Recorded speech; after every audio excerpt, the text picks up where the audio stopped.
Każda historia to nowe odkrycie, a rozmowa ma niezwykłą moc łączenia nas wszystkich. Jeśli te rozmowy są dla Ciebie wartościowe i chcesz być częścią tej podróży, zachęcam Cię do subskrypcji tego kanału oraz udostępniania odcinków, które mogą zainspirować także innych. Dzięki Waszemu wsparciu możliwe jest tworzenie jeszcze większej liczby takich rozmów. Dziękuję, że oglądacie W ogniu pytań. Dzień dobry, witam serdecznie w kolejnym odcinku podcastu W ogniu pytań. Jeżeli widzimy się tutaj po raz pierwszy, ja mam na imię Oskar, jestem prowadzącym ten program i dzisiaj moim gościem jest Assamee. Dobrze powiedziałem? Zgadza się. Ulga. Tak. Dzień dobry, witam cię serdecznie. Witam serdecznie, dziękuję. Taką zasadą, taką regułą, taką już niepisaną, powiedzmy, że zasadą tego podcastu jest to, że proszę moich gości, żeby przedstawili się sami i powiedzieli, co robią, czym się zajmują, co jest ich pasją, co jest ich hobby, co robią na co dzień i co by chcieli dzisiaj opowiedzieć o sobie. Także zapraszam cię bardzo. Tak, nazywam się Assamee Szczupak. Nie jest to imię bynajmniej, które dali mi rodzice. Jest to moje imię, które gdzieś chyba 9 lat temu to już do mnie przywędrowało, przypłynęło. A to imię sama wymyśliłaś? Czy Nie. to jest imię zaczerpnięte skądś? Nie, to nie jest znikąd zaczerpnięte. To imię dostałam. Okay. Usłyszałam głos, który wołał mnie. W takim dosyć dla mnie ważnym momencie, kiedy jak gdyby poczułam, jak gdybym się odradzała, więc to gdzieś tam nawet pasowało do mnie jako nowe imię na nowy etap życia. Ja z moim imieniem, które dali mi rodzice, nigdy nie miałam jakiejś takiej dobrej relacji. Bardzo go nie lubiałam jako dziecko. Rodzice dali mi na imię Patrycja. I jakoś nie czułam, że ono do mnie pasuje. Także kiedy pojawiło się Assamee, po prostu go poczułam. I tak po prostu zostało wtedy. To był taki nowy etap mojego życia, jak już wspomniałam. I po prostu ze mną zostało. Także tak. Mieszkam w Holandii już 25 lat. Także jestem, powiedzmy, już takim weteranką jestem. Tak, zgadza się. Przyjechałam jako młoda dziewczyna, 19-letnia. I tak zostało. I Holandia jest teraz moim domem. Tu chyba czuję się jak w domu. Tak sobie stworzyłam właśnie takie miejsce, w którym się czuję bezpiecznie. I od zawsze mieszkasz w Hadze? Bo to chyba jak przyjechałam 25 lat temu po raz pierwszy, to przyjechałam do innego miasta, ale tam nie zagrzałam, że tak powiem. Przyjechałam jako au pair, ale nie trafiło mi się za dobrze na rodzinę. I tym samym musiałam wrócić do Polski na jakieś 3 miesiące i potem wróciłam już latem i przyjechałam właśnie do Hagi. Także mieszkam od tego czasu, tak czy tak, od 25 lat już w Hadze. Mówię, że to jest taka wioska, także bardzo mi się tam podoba, bo wielkich miast nie za bardzo lubię. Także tak. Czym zajmuję się na co dzień? Na co dzień zajmuję się... Generalnie mam własną działalność jako terapeuta dźwiękiem. Czyli używam takich instrumentów jak misy tybetańskie, gongi. O misach tybetańskich dowiedziałem się podczas jednego z moich podcastów, może ze 3 miesiące temu, bo wcześniej nie miałem w ogóle o tym zielonego pojęcia. I wygooglowałem. No i to są takie faktycznie miski. Tak. One są, nie wiem, mosiężne czy... Z różnych metali one są zrobione, tak. I tam czasami może być skład trochę różny, więc czasami może być więcej miedzi w nich na przykład. To potem po kolorze też widać. I to się ręcznie obsługuje, czy jakimś takim, bo ja widziałem z jakąś taką pałeczką? To są takie pałeczki, tudzież drewniane i oklejone kawałkiem skóry, tudzież filcowe, to są takie bardziej pałki. Okay. Tak, zgadza się. Także... I tak po brzeszku się chyba tylko jeździ? Po brzegu się jeździ, okręża, to się tym twardym drewnianym, natomiast tą pałką to się po prostu uderza. Okay. Tak, no i także terapia dźwiękiem, To właśnie też coś, co do mnie przyszło jakieś 10 lat temu. Wtedy chyba po raz pierwszy tak naprawdę kupiłam moją pierwszą misę tybetańską. Natomiast 9 lat temu, wtedy kiedy dostałam moje imię, dostałam również taki, nie wiem jak to po polsku się nazywa, przykaz, że mam pracować z dźwiękiem. Ja wtedy pracowałam sobie w firmie, dużej międzynarodowej firmie. Byłam jeszcze chyba wtedy nawet jako PMO, także Project Management Office. No i cóż, dostałam... Bach i nagle zmiana. Tak. Znaczy, to jeszcze nie było nagle, aczkolwiek to był jakiś taki początek właśnie Przebłysk dostałaś taki jakiś... Tak. Chociaż bardzo byłam wtedy zaskoczona, ponieważ pomimo tego, że już wtedy miałam chyba może 2 misy czy 3, jakiś jeden bęben też miałam, ale ja nigdy nie grałam na żadnym instrumencie, nigdy nie uczyłam się grać, także dla mnie to było takie bardzo zaskakujące z jednej strony, a z drugiej strony nie myślałam, że w ogóle kiedyś będę mogła coś takiego robić. Czyli ty na te misy tak wpadłaś, powiedzmy, zupełnie przypadkowo, tak? Drogi widzu, słuchaczu, jeśli chcesz wesprzeć rozwój tego podcastu i pomóc w tworzeniu jeszcze lepszych treści, możesz postawić prowadzącemu wirtualną kawę. Link do strony znajduje się poniżej, w opisie podcastu. Każda kawa to nie tylko radość i motywacja, ale także możliwość tworzenia coraz lepszych odcinków. Pamiętaj również o 2 ważnych krokach: subskrypcji oraz zostawieniu komentarza. Dzięki temu algorytm YouTube będzie mógł dotrzeć z tym podcastem do nowych odbiorców. Jeśli ta rozmowa zainspiruje lub przekaże coś wartościowego, udostępnij ją dalej. To naprawdę pomaga promować wartościowe treści. A teraz wracamy już do rozmowy. Myślę, że to one na mnie wpadły, że to tak się dzieje właśnie. Bo tak samo na przykład dzieje się z wyborem mis, jak kupuję misy, to tak naprawdę ja mówię, że one wybierają mnie. Zgadza się. W każdym razie... Czy każda misa ma jakieś inne właściwości wydobywające dźwięk? Czy Inny czym one się dźwięk. różnią? Aha, Tak, okej. dźwiękami się różnią oczywiście. Także i zarówno ich grubość ścianek, jak i wielkość ma wpływ na to, jaka wysokość dźwięku. Aczkolwiek i tak one nie produkują jednego dźwięku, bo są poddźwięki i naddźwięki. Także te niższe tony i wyższe tony każda z nich produkuje oba jednocześnie. A czasami jedne są bardziej dominujące niż te inne. No zapraszam cię również kiedyś może na sesję z misami w takim razie. Do tego też przyjdziemy, bo będę chciał cię popytać, a to może troszeczkę później, co w ogóle przez tą dźwiękoterapię można zrobić, co można osiągnąć, co poprawić i tak dalej. No ale to jeszcze za chwileczkę. Powiedz mi, wróćmy do momentu, gdy jeszcze pracowałaś w tej dużej międzynarodowej firmie. Zaświtała ci w głowie właśnie ta misja z dźwiękoterapią. I jak ci się udało to ze sobą, chyba na początku musiałaś jakoś to połączyć ze sobą, tak? Czy to było takie od razu skok w przepaść? Nie. Nie.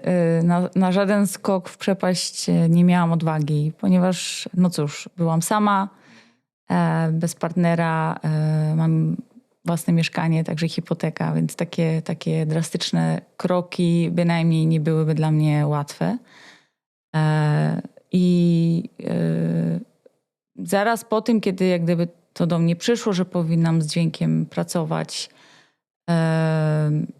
powiedzmy, że skupiłam się nadal na zakupie mis, także co jakiś czas jakąś tam nową misę kupowałam, ponieważ one mnie sobie wybrały. Ale niekoniecznie coś z tym więcej robiłam. Także one sobie stały w moim pokoju i po prostu stały. Zdobiły wnętrze. Zdobiły wnętrze, tak, były bardziej ozdobą niż właśnie instrumentem do pracy. Natomiast w 2016, końcem roku, tak stwierdziłam, że już czas może też, żeby właśnie nauczyć się przynajmniej, jak się nimi posługiwać. I wtedy poszłam na kurs, zresztą prowadzony przez tych ludzi, u których kupowałam moje misy. To była też bardzo ciekawa historia. Od paru miesięcy przedtem bardzo, bardzo bolało mnie prawe ramię. Ja już kiedyś wcześniej miałam problemy z zapaleniem mięśni w tym ramieniu, także gdzieś tam mnie to nie zaskoczyło, ale tym razem to nie ustępowało. Nawet pomimo tego, że brałam takie same lekarstwa jak wcześniej, bo to naprawdę takie dosyć ciężkie lekarstwa, nic nie ustępowało. Do tego stopnia, że już zaczęłam tak naprawdę, no myślę, że panikować wręcz, bo już tak chyba po 6-7 tygodniach mówię, okej, to już jest trochę za długo. Jakaś fizjoterapia, coś takiego Wszystko nic nie próbowałam, pomagało. wszystko, igły, tak. Po czym tego samego dnia, kiedy jechałam właśnie na pierwszy dzień tego kursu, jeszcze nawet zajechałam po drodze, bo było po drodze do mojej lekarki domowej i też powiedziała mi, że naprawdę się trochę martwi o to. Więc ona mi tylko powiedziała, że okej, jeżeli teraz powiedzmy, że w ciągu 2 tygodni nie będzie poprawy, no to może na jakieś zdjęcie mnie wyślę. Mówię okej. W każdym razie pojechałam sobie na ten kurs. Byłam powiedzmy parę godzin w małym pomieszczeniu, gdzie dostawałam wyjaśnienia na ten temat, jak się nimi posługiwać. I o dziwo w czasie lunchu, w czasie przerwy stwierdziłam, że mniej boli mnie ramię. Natomiast jak wróciłam już na koniec dnia do domu i siedziałam sobie na kanapie, to stwierdziłam, że już praktycznie prawie całkiem mnie nie boli. I tak sobie, no tak się siedziałam sobie i się śmiałam sama do siebie. Mówię, okej, coś w tym jest. I tak po jakimś czasie, po paru latach, A kiedy... nie wpadła ci jakaś taka pierwsza myśl do głowy, że to jakaś, nie wiem, siła sugestii na przykład? Nie. Od razu już czułaś, że coś jest Że to właśnie tym... te wibracje, tak. Bo to właśnie też tak może zadziałać. Natomiast kolejne, co do mnie przyszło powiedzmy już po jakimś czasie, to pomimo tego, że ja wierzyłam w cudzysłowie, tak, w to, jak działanie właśnie tych wibracji, jakie ono ma działanie też na nasz organizm. Zdałam sobie też sprawę, że możliwe, że ja potrzebowałam tego doświadczenia też po to, żeby móc bardziej wiarygodnie przekazywać to innym ludziom. Żeby mieć jakiś dowód, że to w ogóle działa. Dokładnie, że to działa. Bo jak mówię, ja nie byłam absolutnie sceptycznie nastawiona do tego, ale myślę, że przez to, że sama doświadczyłam, po prostu łatwiej mi również to przekazywać. I to nie chodzi o to, że ja muszę przekonywać ludzi, że oni mają w to wierzyć, bo to w ten sposób chyba nie bardziej działa. dla takich niedowiarków, którzy po prostu potrzebują rzeczowego dowodu na coś, że coś po prostu działa. No, są ludzie, którzy po prostu ufają, Tak. a niektórzy potrzebują fizycznego dowodu na to, że jednak to... Zgadza się. Ja jakby w takich sytuacjach mogę po prostu to jako przykład przytoczyć. Ale jak mówię, też myślę, że ja po prostu dla siebie samej brzmię bardziej wiarygodnie. Ale jeżeli inni również mnie tak odbiorą, to jeszcze większy plus. Dobrze, powiedz mi dalej, co z tym twoim barkiem, z tą ręką się działo. No potem już po prostu To już przeszło. kompletnie minęło, Tak. tak? Nie było żadnych nawrotów. Czasami no jest to dla mnie taki kompas, kiedy na przykład nie dbam o siebie, za dużo pracuję, mam za dużo stresu, nie odpoczywam, to czasami gdzieś tam są jakieś powiedzmy nawroty, ale to już nie są aż tak nasilone te nawroty, tylko po prostu czuję dyskomfort. Natomiast ten ból, który miałam wtedy, kiedy tak naprawdę nie byłam w stanie nawet utrzymać szczoteczki do zębów w ręce, to już nigdy nie wróciło. A powiedz mi jeszcze tak na sekundkę wracając do kwestii historycznych. Czy, nie wiem, miałeś jakieś doświadczenie z muzyką, z jakimiś instrumentami wcześniej, zanim odkryłaś te misy? Czy to było takie pierwsze dotknięcie jakiegoś instrumentu w twoim życiu? Jak byłam naprawdę, nie wiem, może miałam 10 lat, to kolędę umiałam zagrać na takim zwykłym flecie prostym, ale No to tak, takie to w szkole najprostsze. się tam chyba uczyło. No, moja koleżanka mnie nauczyła cymbałki, jakieś takie Dokładnie, pierdoły. także to było na tyle. Jeśli chodzi o więcej, to nigdy żadnego instrumentu nie obsługiwałam, nie uczyłam się grać. Natomiast granie na misach, bo to również powiedzmy w takich sesjach grupowych, no to można nazywać graniem. To nie jest coś, czego trzeba się nauczyć. Bo tego na przykład to się nie uczyłam. Owszem, ja nauczyłam się dawać zabiegi, tak, masaże dźwiękiem, ale już w takim właśnie, powiedzmy, po angielsku setting, tak, czyli w takim bardziej wydarzenie, to ja wszystko robię intuicyjnie. Gdzieś tam oczywiście wiem, które misy, jakie dźwięki wydają, więc jestem w stanie też dobrać, powiedzmy, które ze sobą ładnie brzmią, ale całość to jest, wszystko się dzieje intuicyjnie. Czyli podczas jakiegoś takiego, nazwijmy to, procesu korzystasz z iluś mis? Tak. Czyli jeżeli są takie, to są sesje grupowe, które ja nazywam medytacją z dźwiękiem, tudzież kąpielą w dźwiękach, to mam zestaw około chyba 10 mis przy sobie, od bardzo malutkich do bardzo dużych. Każda wydaje inny dźwięk. Każda wydaje inny dźwięk, tak. Oprócz tego inne instrumenty, takie jak kosi, dzwoneczki. Pierwsze słyszę. Bardzo piękne instrumenty. Właśnie Szamański. to uprzedziłaś moje kolejne pytanie, bo miałem zapytać, czy poza tymi misami tybetańskimi jakichś innych narzędzi, instrumentów używasz? Tak, zgadza się. No właśnie misy, oprócz tego są gongi również. Mam duże gongi, bębny szamańskie, flet indyjski też używam i właśnie te dzwoneczki koshi, tak zwany tank drum. To nie wiem jak to jest taki instrument, który tak naprawdę został zrobiony z butli gazowej przez bardzo utalentowaną artystkę. Także to jest taki instrument, który gdzieś tam przypomina trochę... Ojej, teraz mi wypadło. Jest to, nie wiem jak to, metalowy w każdym razie. Najwyżej znajdę w internecie i później wkleję gdzieś do rozmowy. Tak. Żeby... Tong też nazywają czasami, a ten jest tank, bo jest po starej butli gazowej, także po starym tank. No. W każdym razie... Nic mi te nazwy nie mówią. W ogóle pierwszy raz słyszę o takich urządzeniach, ale z ciekawości może powstawiam. O ile uda mi się rozszyfrować później z tego, co powiedziałaś, może wkleję. Jak nie, to po prostu to ci przyślę. Wyślesz mi całą listę i ja to jakoś tam później w Google znajdę i wkleję. Bo pewnie niektórzy nie wiedzą i też są zainteresowani, jak takie coś może wyglądać. Dobrze. Powiedz mi, o co w ogóle chodzi w tej dźwiękoterapii? Ja wiem, że to jest gruby temat, ale mamy czas. Jak ona pomaga? O co tam w ogóle chodzi? No właśnie. Powiem pokrótce to, co mówię uczestnikom moich sesji, tudzież ludziom, którzy przychodzą do mnie na zabiegi. Idealnie, bo to raczej... No nie wiem, kto nas będzie oglądał, ale raczej większość chyba nie będzie za bardzo zagłębiona w temat. No. A przynajmniej ja nie jestem, więc o. No to tobie wytłumaczę w takim razie z miłą chęcią. Dźwięki produkowane przez te misje, a tak naprawdę to wibracje, ponieważ dźwięk i tak jest wibracją, tobie tego tłumaczyć akurat nie muszę, myślę. Aczkolwiek... No mamy przed sobą mikrofony, one tak samo działają. Dokładnie. Natomiast te misy produkują również dźwięki, które są naprawdę odczuwalne. Jeżeli ja uderzę misę i ją blisko kogoś trzymam, czy blisko siebie, tak, to się czuje. Się widzi, że ścianki tych misy również wibrują. I te wibracje... Czyli coś powiedzmy jak trochę jak głośnik. Tak, zgadza się. No jak każdy instrument tak naprawdę. No, dokładnie. Prawda? I te wibracje po prostu znajdują się w pomieszczeniu, w którym misje są używane, czyli również w którym są uczestnicy bodajże moich sesji albo właśnie, którzy przychodzą na masaże.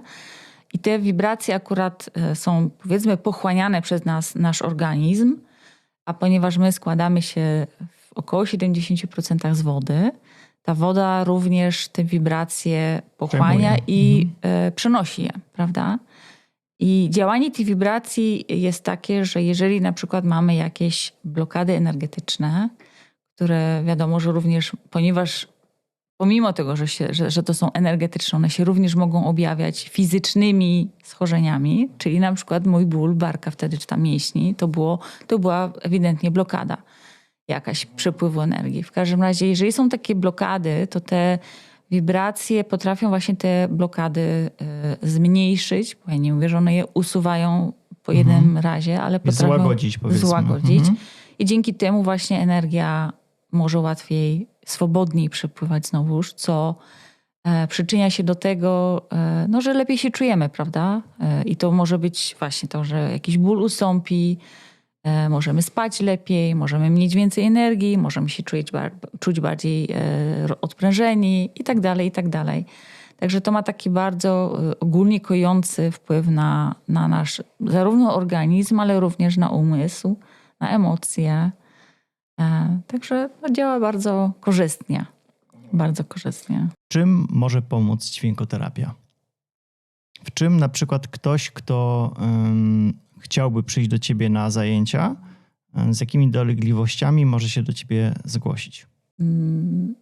Myślę, że nie ma ograniczeń. Jedyne, jest kilka tylko aspektów, które zawsze powtarzam, które również na mojej stronie internetowej wymieniam. To ludzie, którzy mają na przykład zastawkę serca nie mogą, ponieważ to może naruszyć pracę. Zastawkę, nie wiem, czy zastawka po polsku to Tak, jest? tak. Rozrusznik. Rozrusznik, Ale no, zastawka tak. też jest Okej. stosowana zamiennie. Okej. Kobiety w ciąży nie mogą przychodzić na masaże, zwłaszcza w pierwszym trymestrze. Oraz osoby z takimi poważniejszymi psychicznymi schorzeniami typu psychozy, typu schizofrenia, zwłaszcza jeżeli są bardzo aktywne, to raczej nie jest, to są przeciwwskazania. Natomiast cokolwiek innego, czy to są na przykład depresje, czy to jest tak teraz bardzo niestety obecny często burnout, czy jakieś fizyczne, nie wiem, rany pooperacyjne i tak dalej, to wszystko można złagodzić wszelkiego rodzaju schorzenia, czy tam jakieś dyskomforty właśnie terapią dźwiękiem. Także jak mówię, od zarówno fizycznych do emocjonalnych, do umysłowych spraw, to wszystko. Moja ciocia na przykład, przytoczę taki przykład, mam ciocię, która już wiele lat temu, właśnie chyba to już było jakieś 10 lat temu, 9 lat temu, nie, 9 chyba. Nie, przepraszam, to było już po tym, jak skończyłam ten kurs, czyli to było 2017, no to nie, to 7 lat temu, powiedzmy 7,5 roku temu, zmagała się z problemami ze spaniem. Przechodziła wtedy menopauzę, jakoś jeszcze nie doszło do swojego lekarza, żeby o pomoc poprosić. Także miała bardzo długi okres, kiedy nie mogła spać. Oni mieszkają w Niemczech, moja rodzina, i przyjechali mnie odwiedzić. Ja wtedy jakoś tak zaproponowałam cioci, a może dam ci masaż dźwiękiem. I ciocia była moim tak naprawdę pierwszym pacjentem, co było dla mnie też takie dosyć szczególne, ale a ciocia była na to otwarta, więc mówię, to czemu nie? Bo też była po prostu nawet ciekawa właśnie tego, czym się będę zajmować. I no tak, ciocia dostała masaż i po tym masażu ciocia przespała całą noc jak tak zwane baby. Następnego dnia dałam jej jeszcze jeden masaż, ponieważ wyjeżdżali w sumie następnego dnia, także mówię, tak na zapas ci dam 2 sesje, jedna po drugiej. Przez kolejne przynajmniej pół roku, jak nie więcej, moja ciocia spała, czasami spała nawet i za dnia, czyli nadrabiała te nieprzespane noce. I do teraz jest mi wdzięczna. Ja mówię, to nie mnie powinna być wdzięczna, a powinna być wdzięczna po prostu też sobie, bo za to, że się zdecydowała. Ale to też był dla mnie właśnie taki bardzo, bardzo taki konkretny przykład właśnie, jak to może załagodzić pewne sprawy. No. Czy są jakieś, nie wiem, badania naukowe, które jakoś tak próbowały bardziej, no nie wiem, tak naukowo właśnie udowodnić skuteczność tej metody? Jak to w ogóle się ze sobą łączy? Tak. Są na pewno. Ja nie czerpię aczkolwiek nawet parę dni temu gdzieś tam mi się coś pojawiło na internecie, także nawet, tylko że nie przeczytałam, ale są na pewno, także mogę nawet sobie wyszukać zgadza się. Natomiast wiesz, sama muzyka, tak, również działa terapeutycznie. Nawet mamy muzykoterapię. To akurat ja tego nie nazywam muzykoterapią, ponieważ to nie jest muzyka w takim potocznym znaczeniu. Dokładnie. Tak.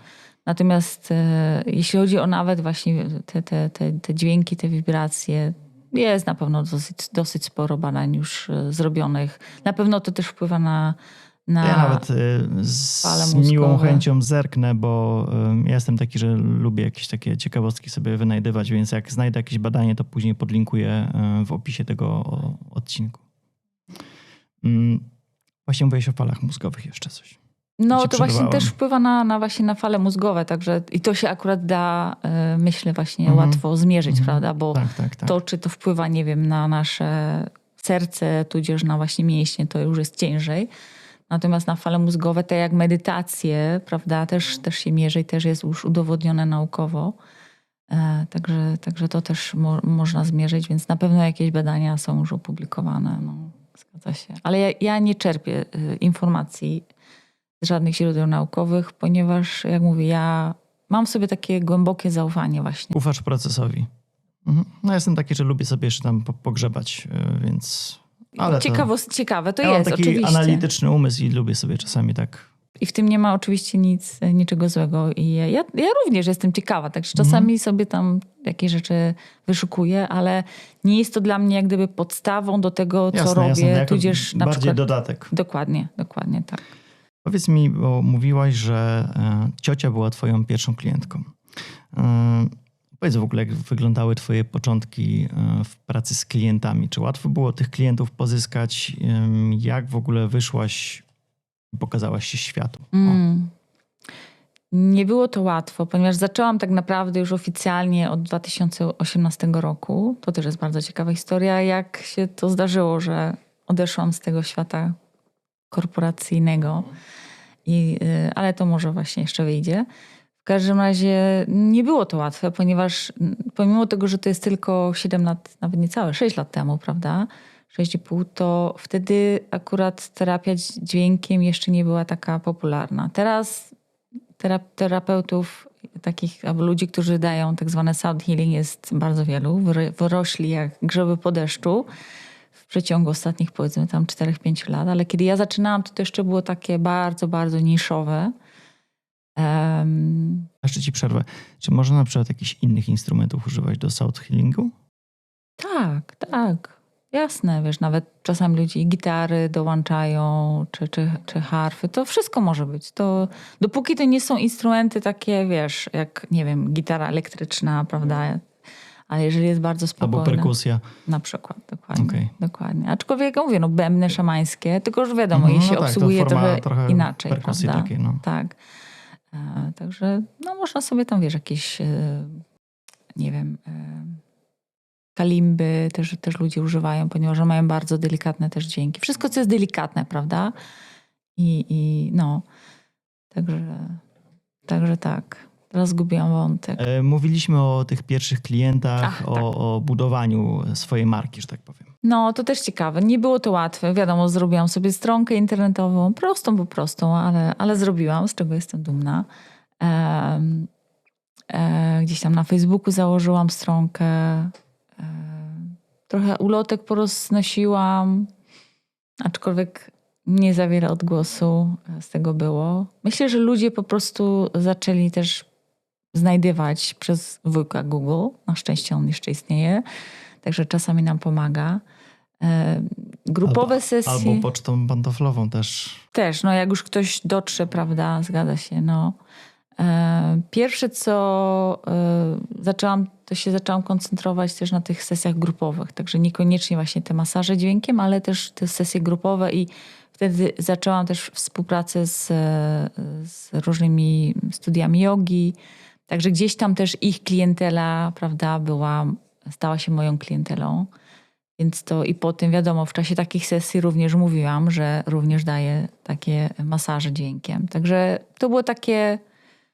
Gdzieś tam przez pomoc, dzięki współpracy z różnymi innymi... Chyba teraz tak popularnie nazywa networking. Dokładnie.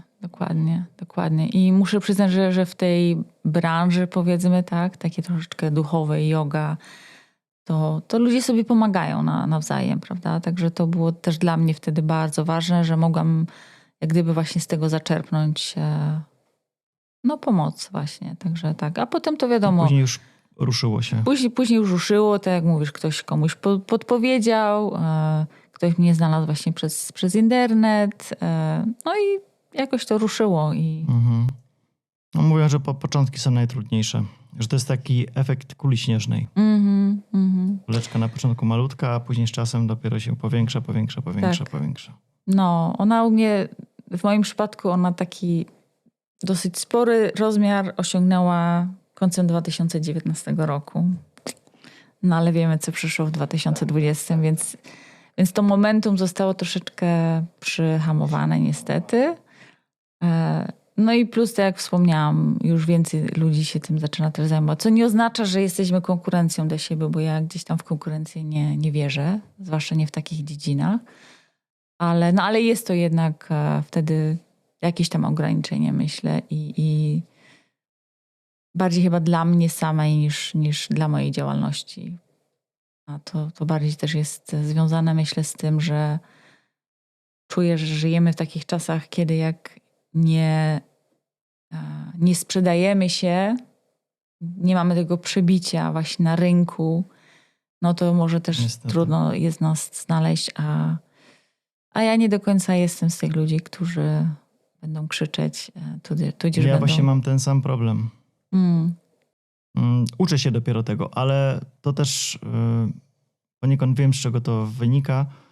Też już wspominałem nie na jednym, nie na 2 podcastach, że ja od pewnego czasu jakby pracuję z podświadomością.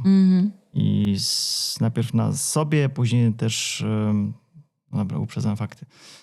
Pracuję nad tym jeszcze. W każdym razie nad sobą różne takie powiedzmy programy z dzieciństwa, które zostały nieświadomie wgrane. Tak. Powiedzmy, jak rodzimy się, to jesteśmy jak taki smartfon, który dopiero odpakowujemy z pudełka, jest świeży, nowy i nigdy nie używany. I z czasem instalujemy na nim różne aplikacje. No. Jedne są zbędne, drugie są potrzebne. No i właśnie chodzi o to, żeby te zbędne aplikacje po prostu wywalić i w ich miejsce wgrać coś nowego. Coś nowego, no. No i to są różne takie nasze programy, które nieświadomie się odpalają w danej sytuacji. No, takim przykładem może być na przykład kiedyś wsadziliśmy rękę do piekarnika i się oparzyliśmy, no to teraz jak jest coś gorącego, no to automatycznie tą rękę zabieramy i robimy to nieświadomie. Tak, To jest już po prostu taki odruch. No. I tak właśnie działa nasza podświadomość. No, zgadza. Ona ma bardzo, bardzo, bardzo głęboko działa. Ona nam bardzo pomaga w codziennym życiu, ale też może nam utrudniać. Blokuje nas po prostu. Zgadza się, to są również blokady. No i myślę, że dopóki jesteśmy tego świadomi, to jeszcze jest jakaś szansa, żeby się właśnie z tego wydostać. Ale wiele z takich blokad, no nie jesteśmy tego świadomi, prawda? Ponieważ no to są też, wiesz, one są związane z pewnymi traumami na pewno właśnie. To też nie jest łatwo samemu do tego dojść czasami, albo być świadomym tych właśnie schematów, czy tak zwanych... Nie zawsze się umiem po polsku wysławiać niestety po tych... Trigger? Nie wiem, jak po polsku. Trigger, wyzwalacz. Wyzwalacz, okej, wow. No, dobra. No niestety, za dużo... A to nie, no, możesz po angielsku, ja będę tłumaczył jak coś. No, to poproszę właśnie o pomoc. Nie, czasami po prostu mi brakuje słówek takich, zwłaszcza w tej dziedzinie, bo jak mówię, bardziej jak działam... będę wiedział, to przetłumaczę. Jak nie, no to zostawimy do przestrzeni, żeby sobie ktoś sam przetłumaczył, bądź zinterpretował. Jaka według ciebie jest rola dźwiękoterapii w naszym dzisiejszym społeczeństwie, które jest bardzo zestresowane, zabiegane? Może być ogromna. Może być ogromna, jeżeli będzie to bardziej przystępne, albo jeżeli ludzie będą bardziej na to otwarci, bo myślę, że też nadal gdzieś tam krąży taka... Są albo ludzie, którzy o tym może słyszeli, prawda? Tak jak o jodze. Są ludzie, którzy są bardzo tym już sami zainteresowani, ale są też ludzie, którzy są sceptyczni albo w ogóle uważają, że to dzieło diabła, prawda? Bo są tacy. No to tak, są tak samo skrajne opinie na temat medytacji. Zgadza się. Natomiast jeżeli się na to człowiek otworzy, i to właśnie, to nawet ciekawe jest to, że to nie musimy w to wierzyć, w cudzysłowie, a to i tak działa. Więc jeżeli ktoś na przykład po prostu przyjdzie na sesję, tudzież na masaż dźwiękiem do mnie, co już jak gdyby oznacza, że się na to otworzył, prawda? Jak mówię, nie musi wierzyć, czy nie musi wiedzieć, jak to działa, to już i tak będzie działało. Okay. Miałam taki przykład też, na przykład kiedyś przyszedł do mnie powiedzmy, że znajomy człowiek, który w bardzo wysokiej funkcji pracował, w dużej też firmie międzynarodowej, duży stres i przyszedł taki bardzo zestresowany do mnie właśnie wtedy na zabieg, na masaż dźwiękiem. On sam jest muzykiem, gdzieś tam też hobby jako hobby, ale jest bębniarzem, czy tam na perkusji gra. Ale był otwarty i przyszedł i mówi, nie wiem, czy to będzie działało, moja żona mnie tu wysłała, bo jestem zestresowany. Ja mówię, no to zobaczymy, prawda, to zobaczymy. Zapraszam. Położył się i faktycznie po sesji powiedział mi, nie wiem, co zrobiłaś, ale czuję się lepiej. Ja mówię, no to się bardzo cieszę, bo to właśnie tak to powinno zadziałać. Ja myślę, że zawsze warto spróbować. Bardziej zestresowani raczej nie wyjdziemy. No raczej nie. No Raczej właśnie, to jest niemożliwe. No dokładnie. chyba, że ten ktoś, kto daje masaż dźwiękiem, robi to nieodpowiednio. Nieumiejętnie. Bo można również zaszkodzić. Także to nie jest też coś, co można tak łatwo. Bo są ludzie, którzy na przykład, nie wiem, kupili sobie parę mis i sobie tam... No właśnie, jak można zaszkodzić? em, Hipotetycznie oczywiście. Hipotetycznie. Nie to, że specjalnie komuś. Nie, oczywiście. Właśnie nie wiedząc. Wiesz, jakby nie było, te dźwięki są, pomimo tego, że są delikatne gdzieś tam, ale można je również uderzyć misę za mocno i na przykład to niekoniecznie jest wtedy uszkodzenie na przykład organu słuchu, prawda? Ale to może również właśnie ten nasz balans, tą naszą wibrację gdzieś tam również jej zaszkodzić. że tak Wytrącić, powiedzieć, dokładnie. Tak?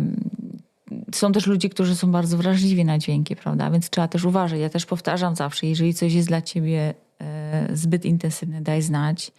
Ewentualnie to mogę też dostosować właśnie to, jak działam. Pomimo tego, że ja działam bardzo delikatnie. Ja jestem taką subtelną, powiedzmy, osobą, zwłaszcza jeśli chodzi o terapię dźwiękiem. No. Ale widzę czasami właśnie na YouTubie czy na internecie, jak zwłaszcza, no przykro mi to powiedzieć, panowie biorą te pałki i tak walą w te misy, że aż mnie ciary przechodzą.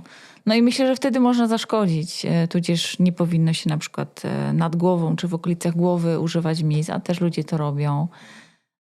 No, także tam myślę, że jest parę... Mam nadzieję, że to, jeżeli tak się dzieje, to bardziej wynika z niewiedzy, a nie właśnie ze złych intencji. Tak. Co wyróżnia terapię dźwięku od innych tego typu, no nie wiem, czy terapii, czy na przykład, no bo yoga, no nie wiem, czy jogę można nazwać terapią, ale od innych metod. Czy w ogóle terapię dźwiękiem można stosować jako taką formę wyciszenia, tak jak medytację, czy jest to bardziej już ukierunkowane na leczenie? No myślę, że to drugie też.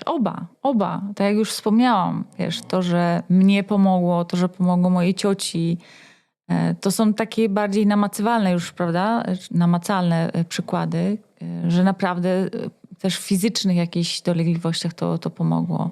Też miałam kiedyś uczestniczkę jednej z tych moich sesji grupowych, która poczuła w czasie tej sesji, że coś jak gdyby jej się przestawia, nawet miała jakieś takie dźwięki, jej ciało wydało, takie jak na przykład, jeżeli idziemy do chiropraktora, prawda, takie tak zwane trzaski, dokładnie, to ona to sama czuła, gdzieś tam coś się jej przestawiło i czuła się potem również lepiej, jakiś tam ból jej przeszedł, także myślę, że nie ma ograniczeń w tym, co terapia dźwiękiem może zrobić. Ja nie sprzedaję tego jako, czy nie wynoszę tego jako jakiś cud, bo to też nie tak działa, prawda? Trzeba się na to otworzyć, trzeba również czasami jakiś tam element własnego wkładu w to włożyć, ale myślę, że to na wiele spraw, zwłaszcza takich, które nie wiem, nie pomoże nam to złożyć złamanej kości, ale na przykład pomogą regeneracja, dokładnie. Czyli jeżeli już nam chirurg złoży kość, to myślę, że właśnie potem leczenie zarówno rany, jak i tego złamania może być usprawnione dzięki terapii właśnie dźwiękiem, wibracjami. Czyli fajnie dodać taką dźwiękoterapię jako pewien rodzaj supportu do innych, powiedzmy, terapii, innych działań Zgadza się, Okej. zgadza się. Powiedz mi, jakie emocje i reakcje spotykasz u swoich klientów właśnie po takich sesjach dźwiękoterapii? Jakie są ich odczucia, jakie są ich wrażenia? Ludzie się czują bardziej wyciszeni faktycznie, odprężeni. Czasami faktycznie przechodzą jakieś dyskomforty, jakieś dolegliwości, nawet takie mniejsze, jakiś ból.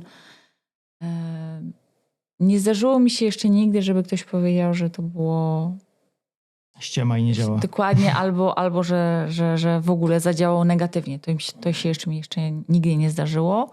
Czasami dzieją się w nich rzeczy, tak? Na przykład coś wraca, jakieś emocje, albo mają jakieś takie reakcje, które mogą być w danym momencie może trudne do opanowania. Także to się zdarza, ale to nie jest odbierane negatywnie. Miałam też osoby, które na przykład, które mi powiedzą, że miały takie reakcje, kiedy się również emocje, tudzież jakieś traumy się uwalniają, prawda? To mają takie szoki, także trzęsą się. Także to też miałam, tylko akurat wiem, to dla niektórych to może wyglądać Jak padaczka trochę. dokładnie jak padaczka, natomiast ja wiedziałam, że to akurat nie jest coś takiego, także no. A pamiętasz jakieś, nie wiem, utkwiło ci w pamięci jakaś konkretna sytuacja z klientem? Jeden klient prawie mi wytrącił nogą misy w czasie masażu, ponieważ właśnie kopnął mnie. Taką miał reakcję faktycznie. Gdzieś tam się w jego nodze coś coś się zebrało w każdym razie. Także było tak, że prawie mi kopnął. Także miałam dobrą reakcję, że przesunęłam rękę. No, także coś takiego się zdarzyło. Jak ty sama przygotowujesz się do takiej sesji? Czy to indywidualnej, czy grupowej? Bo to chyba nie ma większej różnicy. Najważniejsze dla mnie jest to, żeby być uziemioną, czyli właśnie starać się być tu i teraz. Także staram się coś takiego zrobić zwykle właśnie, ewentualnie się oczyścić energetycznie, tudzież szałwią, tudzież innymi pomocami. Chwila po prostu tylko koncentracji, poczucia też swojego ciała, gdzie jestem i że jestem tu i teraz właśnie. I tyle. Ja nie muszę przygotowywać, jeśli chodzi... Oczywiście muszę wyłożyć te instrumenty. Jeżeli to są sesje grupowe, to je muszę wyłożyć zawsze. Też oczyszczam przestrzeń. I na sesji grupowej inni też używają tych instrumentów, czy tylko ty? Nie. Generalnie nikt moich instrumentów nie będzie używał nigdy. Chyba że naprawdę bardzo ładnie mnie poprosi. Natomiast... Także tak, ale nie ma przygotowania typu jaką sekwencję mam zagrać, bo to się po prostu dzieje w danym momencie. Okej. To Tak wszystko na tak zwanym spontanie. spontanie, tak, intuicja i to mi podpowiada. Jak mówiłam już wcześniej, ja wiem, które misy jakie dźwięki wydają, także do jakiegoś stopnia ja wiem, Czego się spodziewać czego po się prostu. spodziewać, ale to i tak zawsze ma inne działanie, bo mogę, jak mówię, wybrać inne misy razem ze sobą. No i w każdym momencie energia jest inna, więc inaczej to zadziała. Też wiadomo, obecni ludzie też wnoszą swoją energię, więc to też zadziała inaczej. Nawet jeżeli bym 2 sesje zrobiła, tylko że z innymi ludźmi, ale zagrała dokładnie to samo, to i tak będzie coś innego, prawda? A co byś doradziła komuś, kto by chciał spróbować z dźwiękoterapią? Załóżmy, że kontaktuje się z tobą, ale na przykład ma jakieś wątpliwości, jak w ogóle przygotować się do takiej sesji. Jak to wygląda, ile czasu trwa, co trzeba w ogóle zrobić, jakoś przygotować się. No to jest w tym wszystkim właśnie takie bardzo fajne, że to jest zarówno te sesje grupowe, jak i masaże, czyli indywidualne sesje, nie wymagają żadnych przygotowań. Jedyne, co mówię przed masażami, to nie jeść dużego posiłku tuż przed, bo najpierw leżymy na brzuchu, także wtedy byłoby niewygodnie. Natomiast poza tym nic. Może ewentualnie jakieś takie wygodne ubranie, żeby nic nie uciskało, prawda? Ale tak to nie musimy się przygotowywać. I jak mówiłam wcześniej, nawet nie musimy w to wierzyć. Jedyne, co wystarczy, to po prostu przyjść i się położyć i sobie poleżeć i posłuchać dokładnie. I czasami oczywiście są ludzie, którym trudno się gdzieś tam wyłączyć, albo odprężyć swój umysł, więc sobie na przykład nawet leżą z otwartymi oczami, co jest również okej. Albo nie mogą się do takiego stopnia odprężyć, że na przykład leżą bez ruchu, tylko muszą się ruszać. To też jest wszystko okej. Wystarczy po prostu być. I to działa. To działa. No.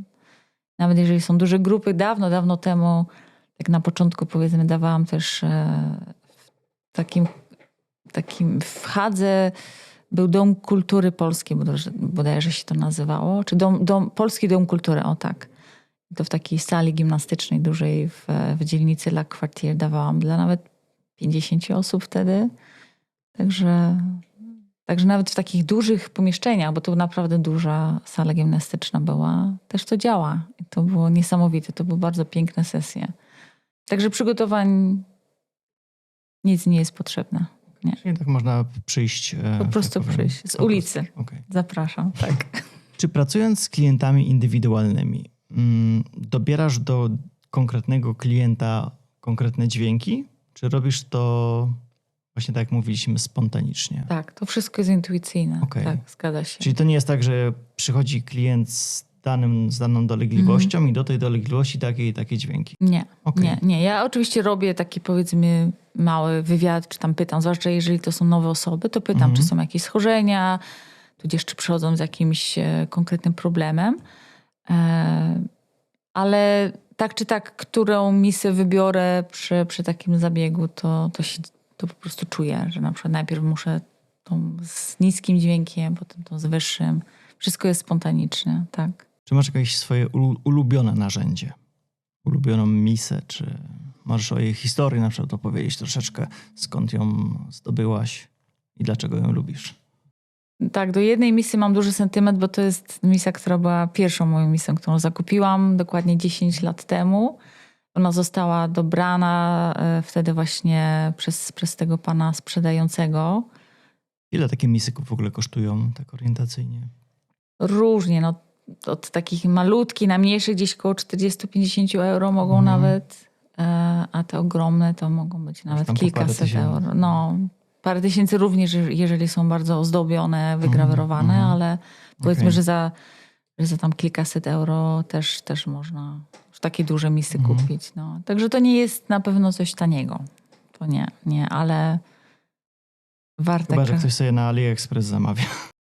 Tak, a to już wtedy nie gwarantuje, że dostanie to będzie działało. Dokładnie tak. No, ale bo pytałeś o jakąś specjalną, czy tam coś, co dla mnie jest ważne, to mam taką właśnie jedną misę, która zawsze jak ją używam, to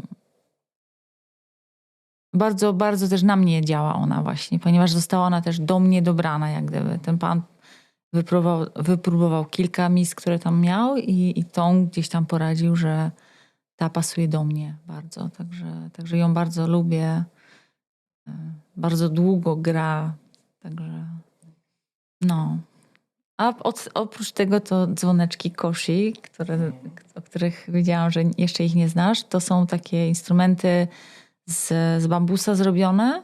W nich są zainstalowane takie pręty metalowe i zawieszony jest taki mały dysk, bodajże nawet szklany, albo z jakiegoś takiego tworzywa i jak się nimi rusza na sznureczku i ten dysk jak gdyby się właśnie porusza i uderza te pręty i bardzo piękne dźwięki wydaje. Te koszy mają dźwięki, które reprezentują 4 elementy. Ziemię, wodę, ogień i powietrze.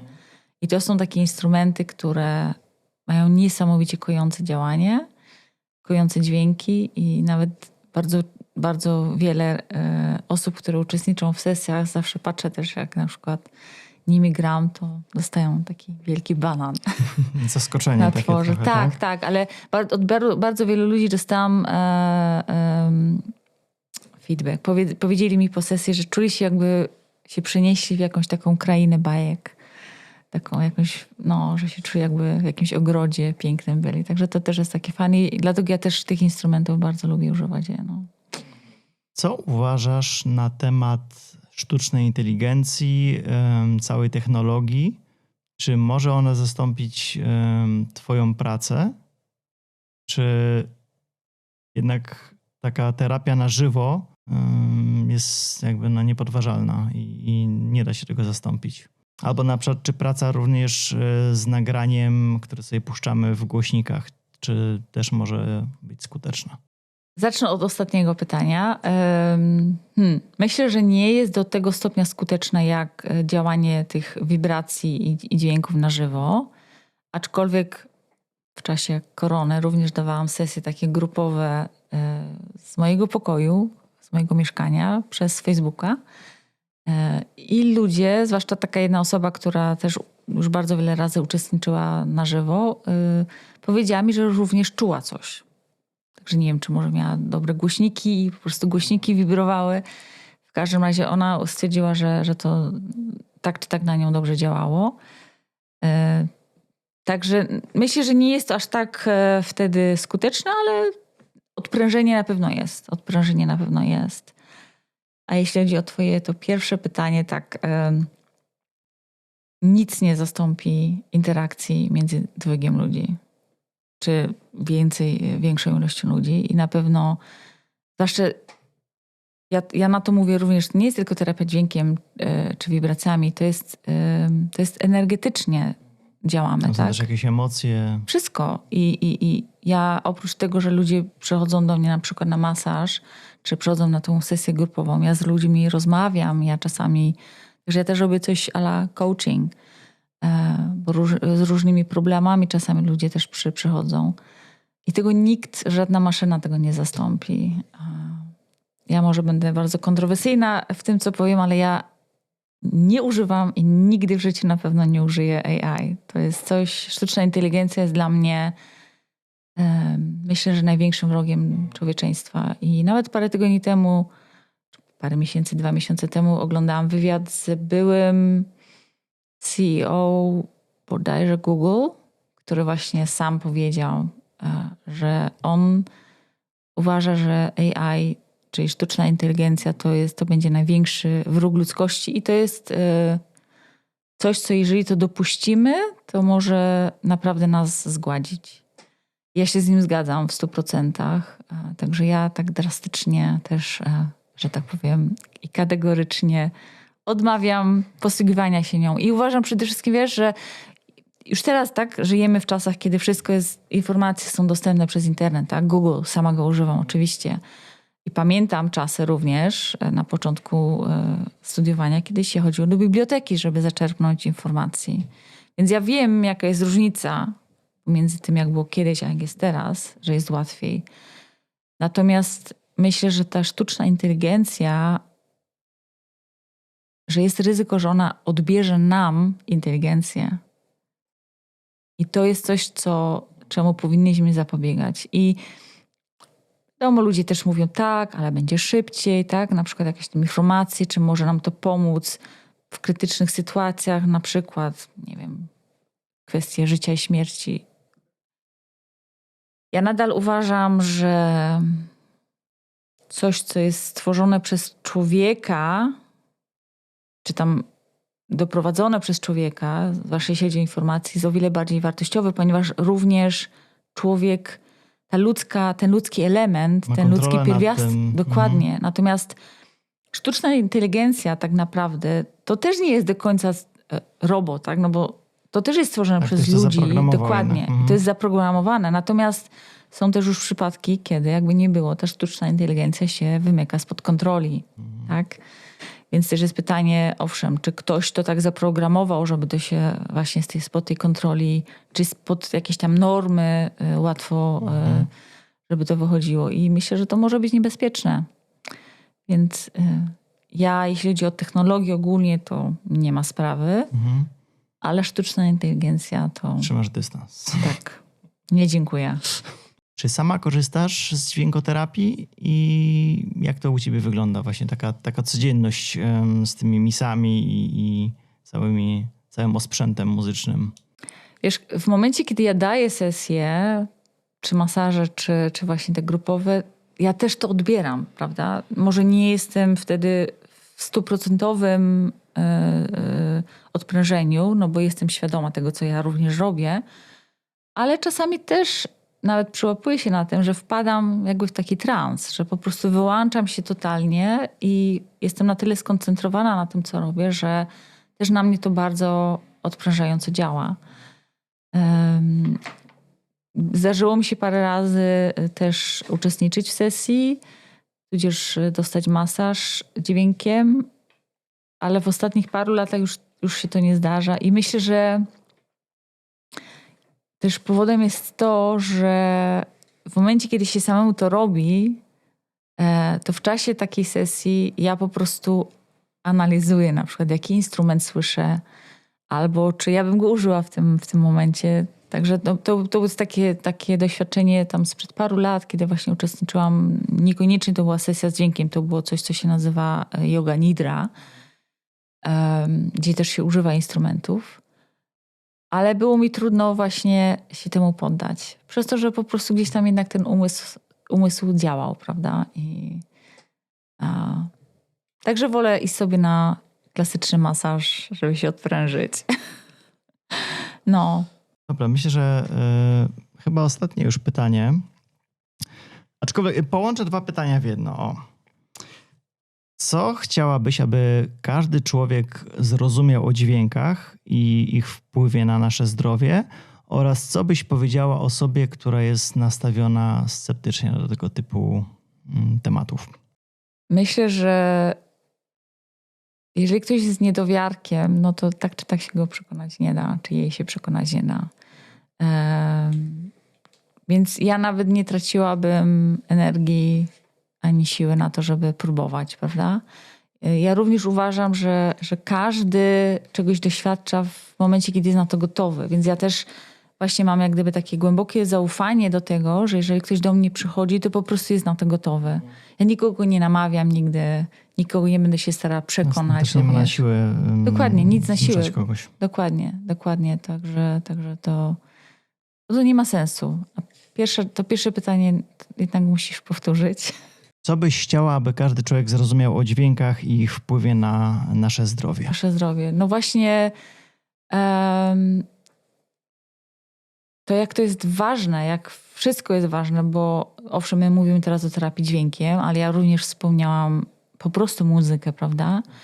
I to jest udowodnione też, że na przykład jeżeli się rośliny da w pomieszczeniu, gdzie będzie grana muzyka klasyczna, tak, na przykład, to one będą pięknie rosły. Puścimy heavy metal, czy jakiś tam inny thrash metal i tak dalej, to te rośliny będą cierpiały.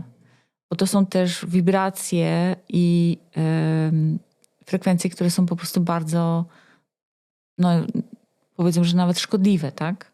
Jakby nie było. No, na przykład na mnie taka muzyka nie działa odprężająco, bynajmniej.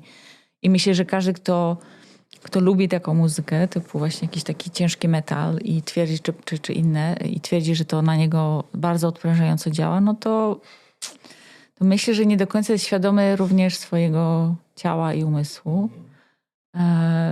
Ale również inne gatunki muzyki, prawda? Jakieś ciężkie techno i tak dalej. To wszystko jest, to może nam naprawdę zaszkodzić. No na mnie to bardziej przytłaczająco działa niż relaksująco. No dokładnie tak, dokładnie. Ja myślę, że nas to może z takiego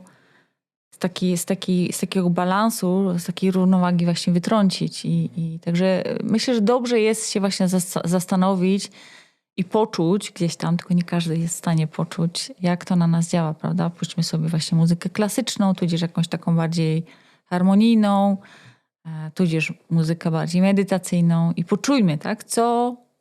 Jak to na nas zadziałało. I to jest chyba najważniejsze. Dobrze, to teraz przejdziemy do części drugiej. Czy wiesz, na czym część druga polega? Nie pamiętam. Oglądałam parę odcinków, ale nie pamiętam. Z miłą chęcią przypomnę. Są to pytania, chciałoby się powiedzieć krótkie, ale krótkie są niektóre z nich tylko. Natomiast te pytania są takie, że możesz na nie odpowiedzieć szybko, jednym słowem, możesz się rozwinąć, nie ma to znaczenia. Jak czujesz? Natomiast liczy się w tych pytaniach przeważnie pierwsza myśl. Czyli nie musisz się nad nimi jakoś tam głęboko zastanawiać. To, co ci pierwsze przyjdzie do głowy, to możesz powiedzieć. Na pewno nie będę ich zadawał wszystkich, bo jest ich tutaj bardzo dużo.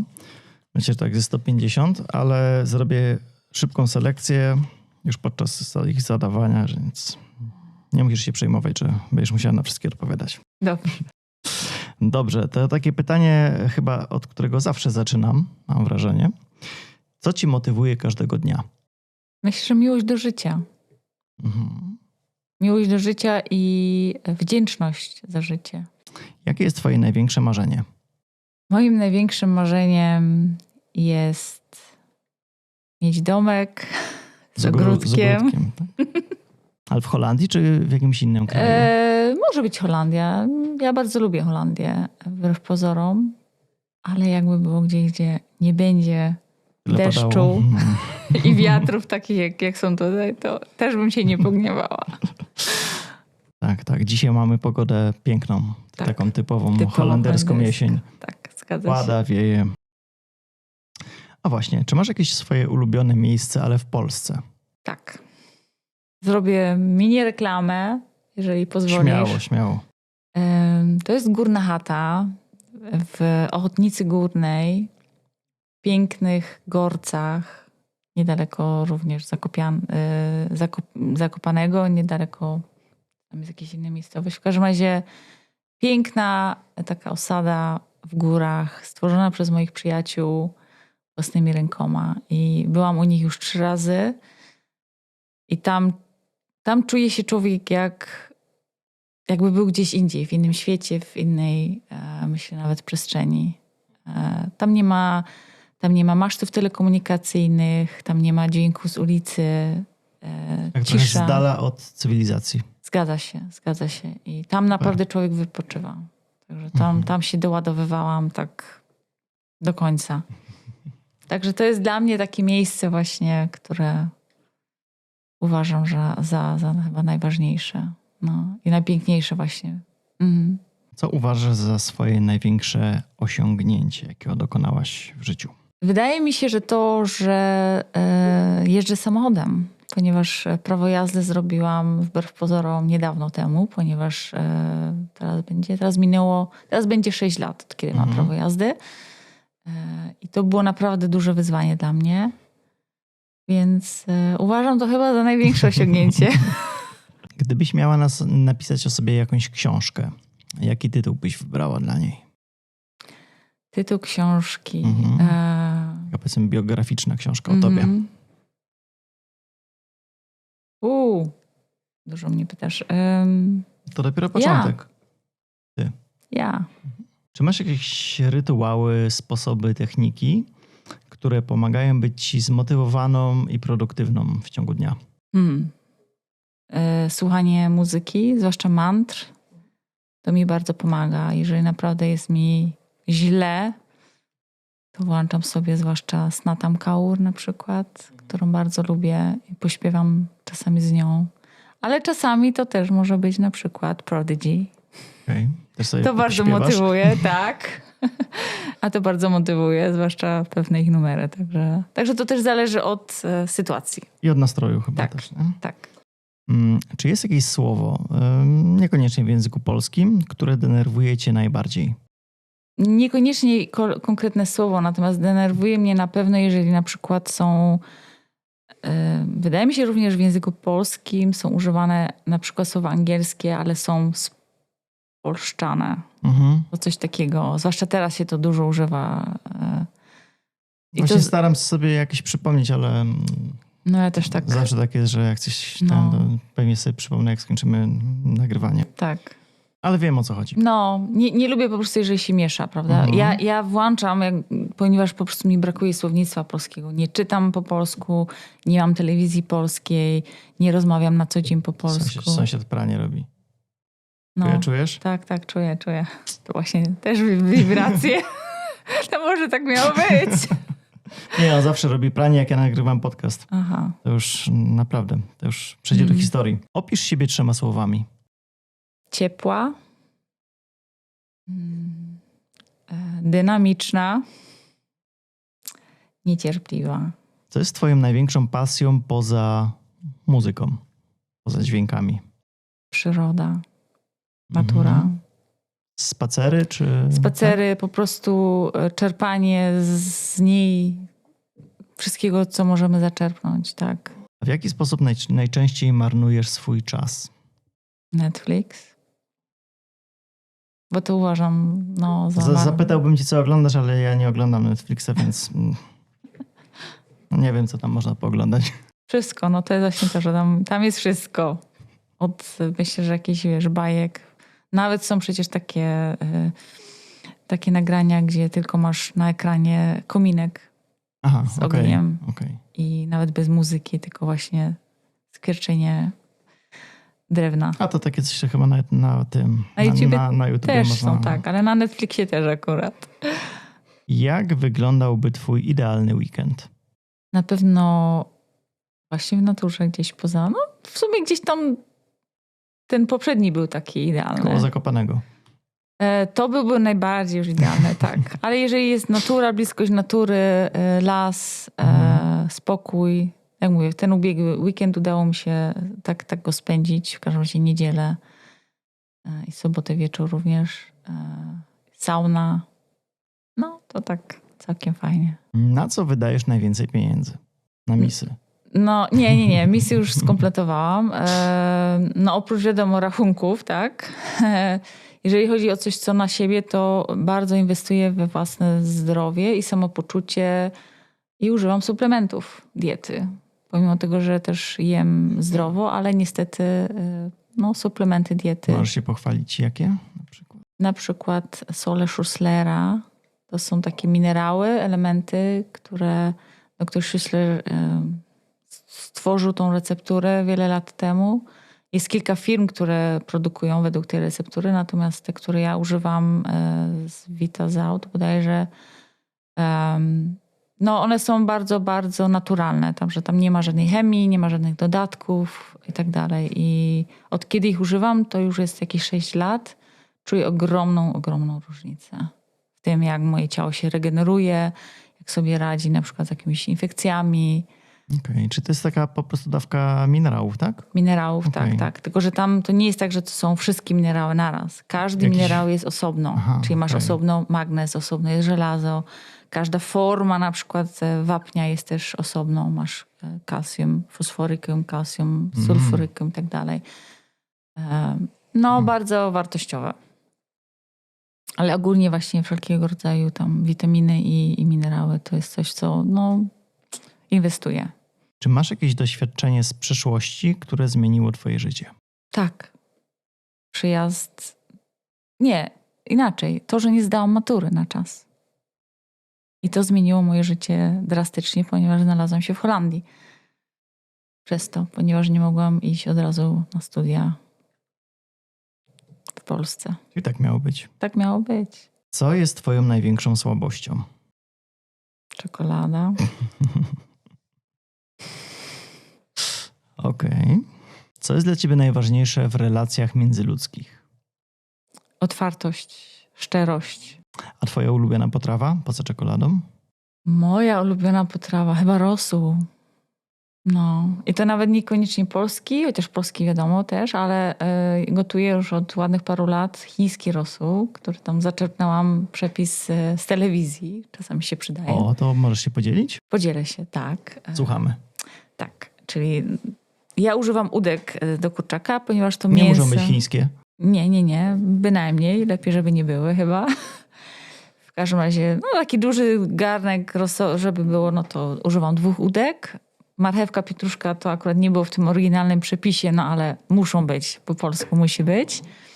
Do tego duża cebula pokrojona tak po prostu w plasterki, czosnek, kilka ząbków, może być kawałek imbiru również, kilka grzybów shiitake. Może być również na przykład papryczka ostra, tylko myślę, że nie cała, chyba że ktoś bardzo lubi takie ostre. Jagody goji też tam wchodzą. I chyba to już jest wszystko. I po prostu zalać wodą i gotować. I w momencie, jak to się już gotuje, jak mięso jest miękkie, ja to mięso obieram do tego rosołu. I po prostu można jeść tak. Taki był powiedzmy też właśnie ten oryginalny przepis. Ja oczywiście kupuję sobie w polskim sklepie makaron domowy, jajeczny.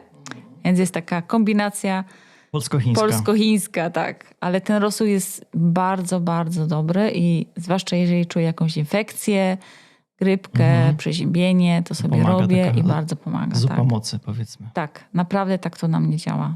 No, także polecam. A jeśli chodzi o tam, nie wiem, przyprawy, sól, pieprz, no to tam też wiadomo, że można dodać, a jeśli chodzi też o ilości, to czasami dam na przykład 3 marchewki, a czasami dam 1. Też można pietruszkę wiadomo dać, albo Czyli seler. według gustu trzeba testować. Tak, na oko. Tak Okej. to się u nas mówi czasami. Tak samo jak z bigosem. Każdy Tak. robi bigos inaczej. Nie ma takiej Nie ma. gotowej receptury. W każdym domu jest to inaczej Coś robione. innego. Tak, zgadza się. Dobrze. 2,5 minutki zdążymy. Co jest największym wyzwaniem, przed którym aktualnie stoisz? Czy jest w ogóle takie? No jest i to jest, będzie teraz taki bardzo temat dla mnie wrażliwy. Są to pieniądze. Pieniądze i to, żeby wystarczyło, tak? Od pierwszego do pierwszego. No, jak już wspomniałam wcześniej, nadal jestem sama. Także i mieszkanie w tym kraju samemu Do tanich nie należy. do tanich nie należy, tak. Także czasami się bardziej opłaca mieć partnera, chyba nawet jeżeli ten partner nie jest zbyt kochany. Opłaca się po prostu finansowo, tak, ale no jest to dla mnie wyzwanie, żeby teraz finansowo stać się, że tak powiem, nie stać na czerwono. No. I mieć na to, na co potrzebuje. Bo nawet, nie wiem, wakacje to też jest coś, co człowiek potrzebuje, a na przykład na to mnie nie stać na chwilę obecną. Dobrze, powiedz mi, jakie jest najlepsze wspomnienie z twojego dzieciństwa? Zaskoczyłeś mnie. Myślę, że to jest takie jedyne wspomnienie mojej babci, świętej pamięci babci, która zresztą umarła, jak miałam 3,5 roku. Więc to wspomnienie jest, kiedy miałam może 2,5 roku, może 3 latka. I pamiętam, bo wtedy jeszcze mieszkaliśmy właśnie z dziadkami w takim dużym mieszkaniu. I z moją kuzynką, która jest tylko parę miesięcy ode mnie młodsza, babcia nas położyła na kanapie pod kocykiem i z takiego wielkiego dębowego kredensu wyciągnęła puszkę ze swoimi domowej roboty ciasteczkami, które te ciasteczka nazywały się kawalerskie oczka i nas nimi częstowała. I to jest takie wspomnienie, które ja byłam bardzo malutka, więc to chyba jest może nawet niemożliwe, żeby to pamiętać, ale ja pamiętam, ja po prostu czuję się nawet, jestem w stanie po prostu dokładnie powiedzieć, w którym miejscu ta kanapa stała, pomimo tego, że już nie byłam w tym mieszkaniu ponad 40 lat. Także to jest takie wspomnienie, które po prostu ze mną jest. I to jest chyba jedyne wspomnienie właśnie jakiejś tam interakcji z moją babcią. No. Jaka była twoja pierwsza praca w życiu? Moja taka naprawdę pierwsza praca to Taka było... pierwsza. Pierwsza sprzedawałam wakacje w takim małym sklepiku na osiedlu. Czyli panią sprzedawczynią byłam.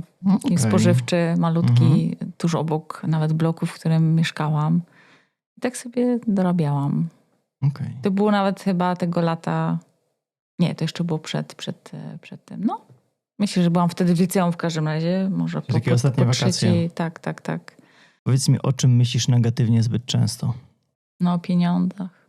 O tej relacji z nimi.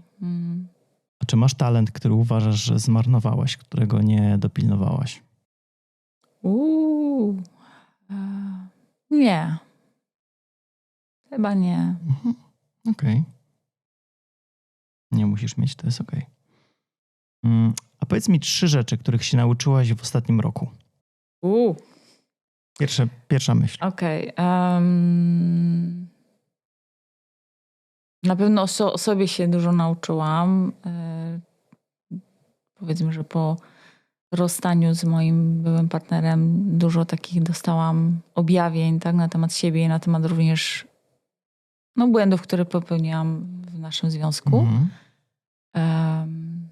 Czego się jeszcze nauczyłam? Nauczyłam się, to może nie jest nauczenie się, ale zdałam sobie sprawę, jak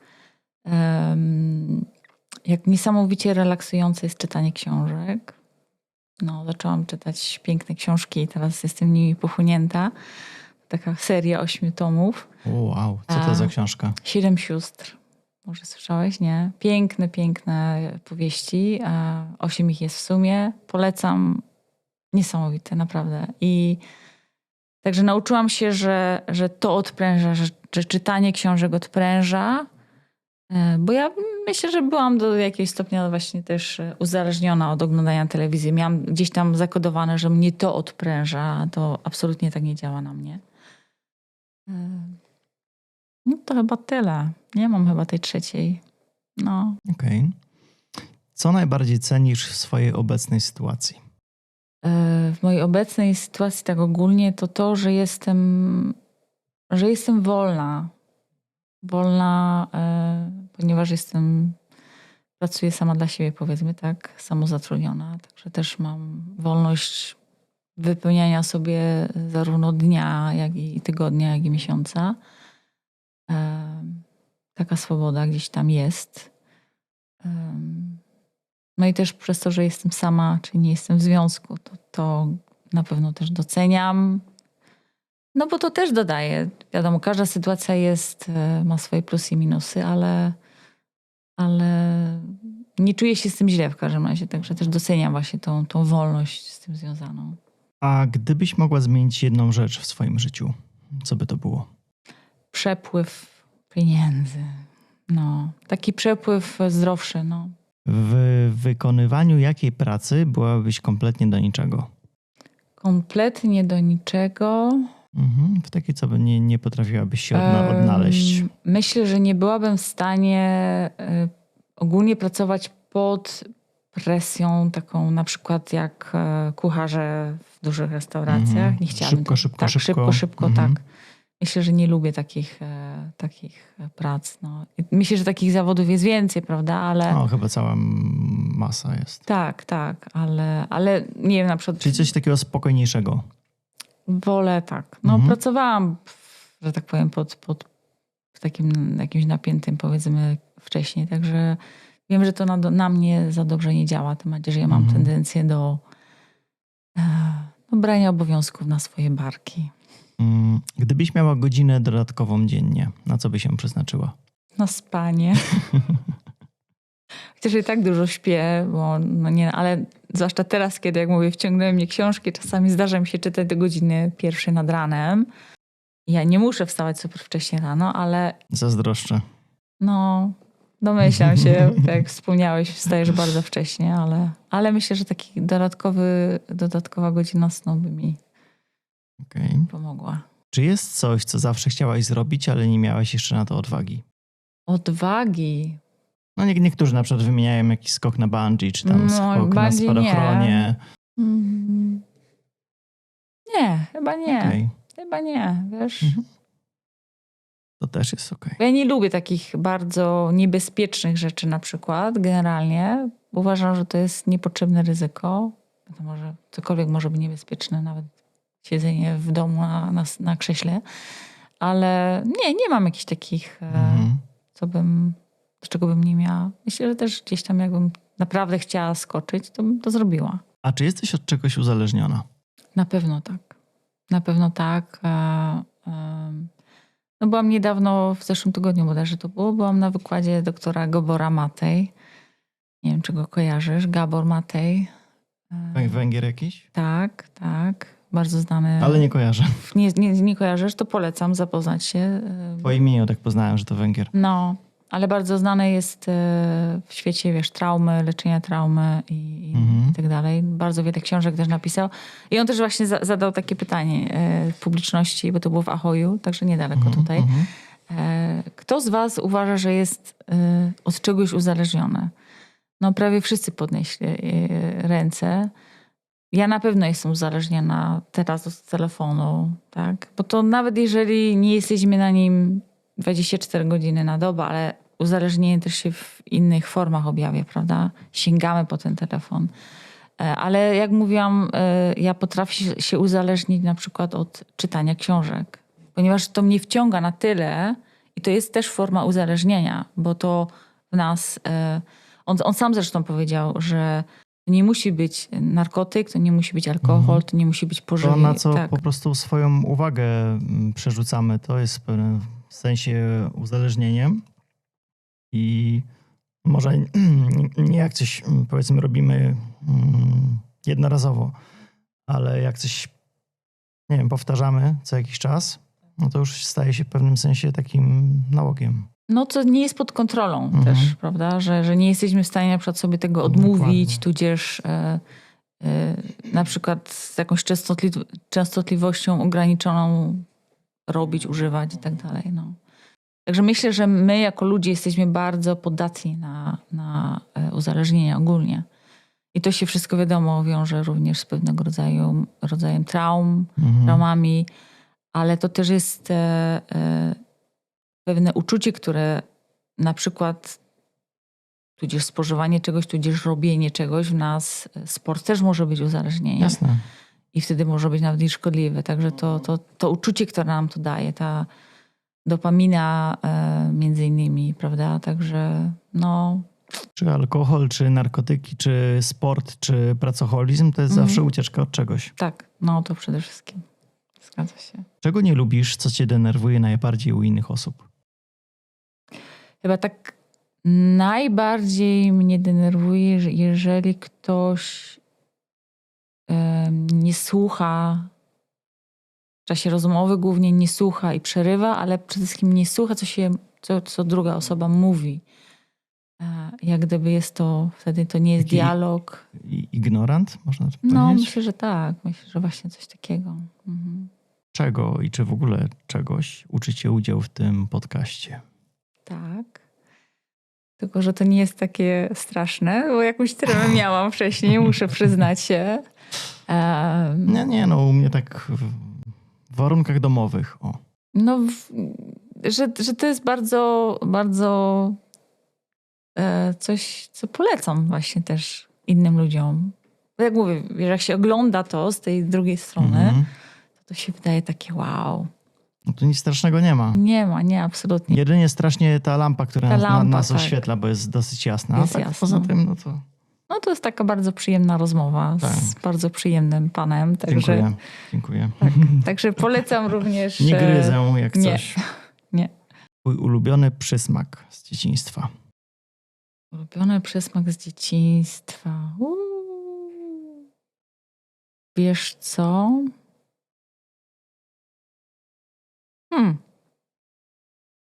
Coś pewnie bardzo polskiego, ale co? Takie bardzo proste. Na przykład u nas, ja pochodzę z Cieszyna, na Śląsku Cieszyńskim i na przykład latem jadło się makaron z owocami, na przykład z truskawkami. No, to bardzo lubiłam. Pamiętam. Tak. Trochę z cukrem. Można jeszcze śmietanki dodać. Lubiałam takie właśnie, głównie latem, prawda, się to je, także to są takie letnie posiłki. No. Kiedy pierwszy raz uświadomiłaś sobie, że nie jesteś już dzieckiem? Wiesz co, ja byłam bardzo poważnym dzieckiem. Takim dzieckiem ze starą duszą. Także u mnie to się chyba odwróciło, wiesz? Ja teraz się czuję bardziej dzieckiem, niż jak byłam dzieckiem. Okej. W każdym razie to dziecko wewnętrzne, no już teraz ładnych parę lat temu, ale jak gdyby uaktywniłam. Starałam się bardziej lżej patrzeć na życie również. Także to tak trochę inaczej, wiesz? Ja byłam kiedyś chyba bardziej poważna, także to tak na odwrót. Także ja jeszcze dzieckiem Fajnie, jestem. zazdroszczę. Dobra. Jaki talent najbardziej chciałabyś posiadać? Ojej, talenty to takie, wiesz, dla mnie talenty to taki temat, ja myślę, że każdy ma wiele talentów, tylko niektórych nie jesteśmy świadomi. Ja na przykład zawsze mnie się wydawało, że nie jestem kreatywna. A teraz też sobie uświadomiłam jakiś czas temu, że tak nie jest na przykład, ale nie ma chyba takiego. Nie mam jakiegoś takiego... Nie mam czegoś, co bym naprawdę chciała, zwłaszcza jeżeli chodzi o talent. Talent to dla mnie jest takie bardzo ogólnikowe. Ja mam na przykład takie do tego podejście, że my mamy może bardziej nie talenty, tylko pewne predyspozycje. Bo rodzimy się wszyscy tacy sami. To nie jest Powiedzmy, że jeden się urodził już piłkarzem. Zgadza się. Nie, no to była kwestia treningu, Tak. czasu poświęconego. Ten się urodził, nie wiem, piosenkarzem, no to też spędził na tym tyle czasu. Są pewne predyspozycje, ale to nie oznacza, na przykład wyobraź sobie, że te dwie osoby, czy tam trzy stoją na starcie, na linii startu, takie gotowy do biegu. Tak. I ta osoba, która ma predyspozycję, nazwijmy je, Tak. no to jest powiedzmy 2 metry oddalona od Tak. tego startu, troszkę bliżej już tej mety. Zgadza się. Ale droga do mety dla każdego jest taka sama. Zgadza się. No, zgadza się. Zgadza się. Także myślę, że też są, tak jak mówisz właśnie, predyspozycje, a niektóre rzeczy można sobie wypracować. Tak. No, wyszkolić się. Czego najbardziej nie lubisz w Holandii? Tego, co słyszymy za oknem, czyli deszczu, tudzież wichur. Tak, tego najbardziej nie lubię. No. Co byś doradziła młodym osobom, które chcą podążać za swoimi marzeniami, ale boją się porażki, ryzyka, tego, że im się nie uda? Jeżeli nie spróbują, jeżeli się nie spróbuje, to się tego nie wie, więc